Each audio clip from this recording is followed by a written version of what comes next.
আচ্ছা, আমাদের মনোযোগ কি দিন দিন হারিয়ে যাচ্ছে?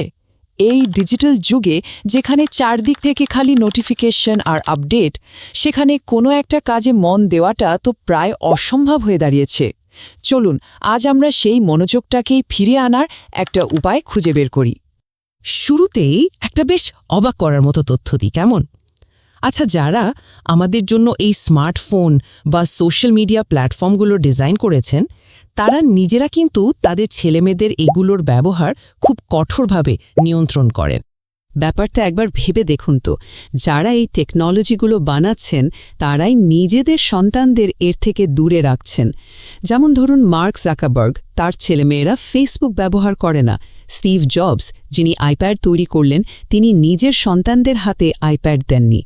এমনকি টিকটকের সিইও তার সন্তানদের জন্য কড়া নিয়মকানুন বেঁধে দিয়েছেন। কেন? কারণটা কি হতে পারে? তাহলে একটা বড় প্রশ্ন তো এসেই যায়, তাই না? এই যে বিলিয়ন বিলিয়ন ডলার খরচ করে বিশ্বের সেরা নিউরোসায়েন্টিস্টদের দিয়ে এমন সব প্ল্যাটফর্ম বানানো হচ্ছে যা আমাদের মনোযোগকে একেবারে আটকে রাখে, এগুলো আসলে কার স্বার্থে ডিজাইন করা হয়েছে? এর উত্তরটা সত্যি বলতে বেশ ভয়ঙ্কর। আমাদের মনোযোগ দেওয়ার ক্ষমতা এখন কোথায় এসে দাঁড়িয়েছে জানেন? গড়ে মাত্র ৪৭ সেকেন্ড। হ্যাঁ, ঠিকই শুনছেন, ১ মিনিটেরও কম। আচ্ছা, কিন্তু আমরা এই অবস্থায় পৌঁছালাম কি করে? চলুন এর পেছনের বিজ্ঞানটা একটু সহজ করে বোঝার চেষ্টা করি। কিভাবে আমাদের মনোযোগটা আসলে চুরি হয়ে যাচ্ছে। এই যে দেখুন, পরিবর্তনটা অবিশ্বাস্য। ভাবা যায় ২০০৪ সালেও আমরা একটা ডিজিটাল কাজে গড়ে প্রায় ২.৫ মিনিট মনোযোগ দিতে পারতাম, আর এখন সেই ক্ষমতা ৭০%-এরও বেশি কমে গেছে। মাত্র ২ দশকে এত বড় একটা পতন। আর এর পেছনের অন্যতম বড় একটা কারণ হল সোশ্যাল মিডিয়া। বিভিন্ন রিসার্চ বলছে আমরা দিনে মাত্র ১ থেকে ৩ ঘন্টা সোশ্যাল মিডিয়া ব্যবহার করলেই আমাদের ফোকাস করার ক্ষমতা প্রায় ৪০% কমে যেতে পারে। মানে আমরা যত বেশি স্ক্রল করি, আমাদের মনোযোগ দেওয়ার ক্ষমতাও ততটাই কমতে থাকে। তাহলে আসল শত্রুটা কে? ব্যাপারটা শুধু সাধারণ ডিস্ট্র্যাকশন নয়, আসল সমস্যাটা হলো ওভার স্টিমিউলেশন। মানে আমাদের ব্রেনকে সবসময় একটা হাই ডোপামিন কিক দেওয়া হচ্ছে। সারাক্ষণ নতুন কিছু, আরও ইন্টারেস্টিং কিছু দেখার একটা নেশা তৈরি হয়ে যাচ্ছে। ব্যাপারটা অনেকটা এরকম, ধরুন আমাদের ব্রেনকে যদি সারা দিন সোশ্যাল মিডিয়ার রিলস বা ভিডিও গেমসের মতো চকলেট খাওয়ানো হয়, তাহলে কি পড়াশোনা বা জরুরি কাজের মতো ডাল ভাত খেতে ইচ্ছে করবে? করবে না, কারণ পুষ্টিকর হলেও ওই ডাল ভাত আর আকর্ষণীয় মনে হবে না। তো এই চক্র থেকে বেরোনোর উপায়টা কি? মজার ব্যাপার হলো, এর সমাধান কোনো নতুন অ্যাপ বা টেকনোলজিতে নেই, বরং এটা লুকিয়ে আছে প্রায় ২০০০ বছরের পুরনো এক পদ্ধতিতে।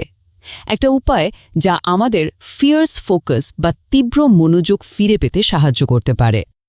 আর এটা কিন্তু কোনো আধুনিক লাইফ হ্যাক নয়। এটা এমন একটা কৌশল যা ইতিহাসের সেরা কিছু মন ব্যবহার করতেন। ভাবুন, রোমান সম্রাট মার্কাস অরেলিয়াস, বিজ্ঞানী আইজ্যাক নিউটন, এমনকি লিওনার্দো দা ভিঞ্চির মতো মানুষেরাও এই পদ্ধতি কাজে লাগাতেন। তো এই হারানো মনোযোগ ফিরে পেতে মাত্র ৪টে সহজ স্টেপ ফলো করতে হবে। স্টেপ ১, এমন একটা কাজ বাছতে হবে যেটা একটু বোরিং কিন্তু খুব জরুরি।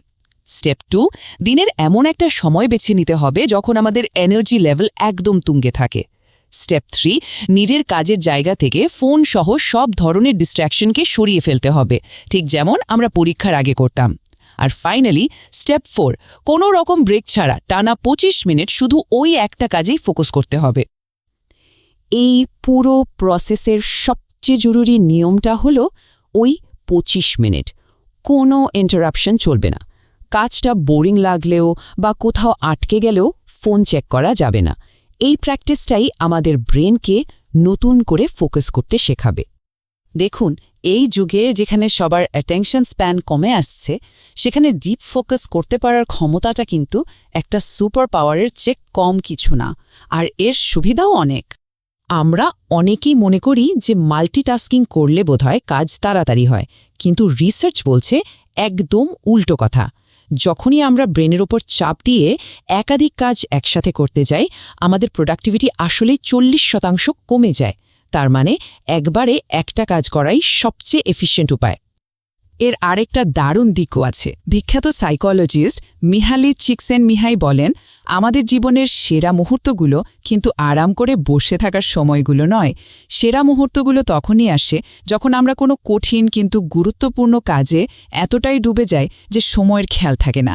এই অবস্থাকেই বলে ফ্লো, আর এই ফ্লো স্টেট অ্যাচিভ করা যায় একমাত্র ডিপ ফোকাসের মাধ্যমেই।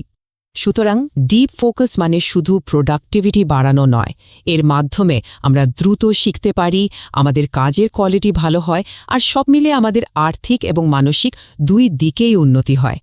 তো আমাদের এই হারিয়ে যাওয়া মনোযোগ ফিরে পাওয়ার জন্য আজ থেকে ঠিক কি করা যেতে পারে? সবশেষে একটাই প্রশ্ন, আমাদের ডিস্ট্র্যাকশনগুলোকে ধ্বংস করার জন্য আমরা কি শপথ নিতে প্রস্তুত? মনোযোগ ফিরিয়ে আনার প্রথম ধাপটা নেওয়ার জন্য, মানে ওই একটা ডিস্ট্র্যাকশনকে দূরে সরিয়ে রেখে মাত্র 25 মিনিটের জন্য ফোকাস করার চ্যালেঞ্জটা আমরা কি নিতে পারি?